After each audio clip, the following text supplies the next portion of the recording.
За ер нь их харамсалтай тоо баримтууд гарч байна. Тэгээд нийтдээ 300 мянгаад иргэд гадаад ажиллана гэдэг чинь энэ Монгол улсын иргэдийн бараг 10% нь биш үү нийт иргэдийн. За хөдөлмөр эрхлэх чадвартай 900 мянган иргэдийн бараг л 3-1 нь байна.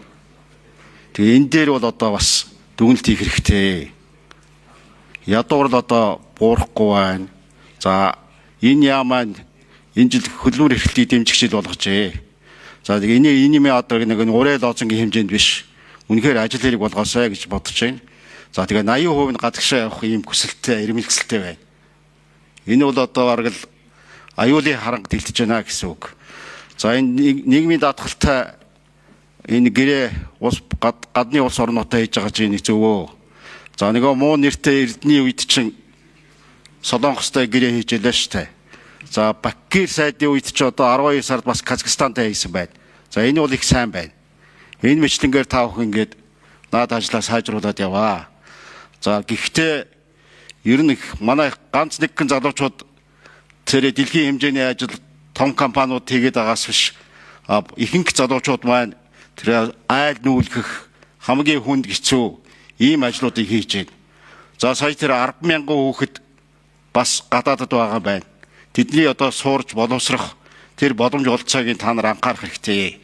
Төрийн албаагчдын та өдрөөс өдөрт нэмэгдээд хийдэг. Тэгээд цалин хангамжиж гэсэн сайн биш байдаг.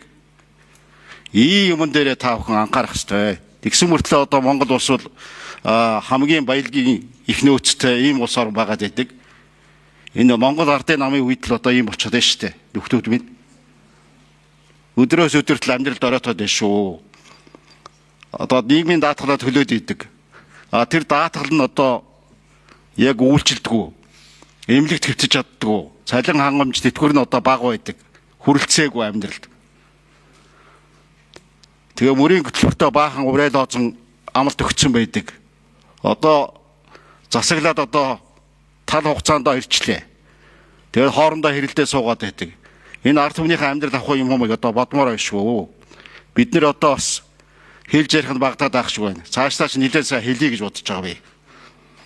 Энэ дээр анхаарч ажиллаарай гэдгийг хэлье. За.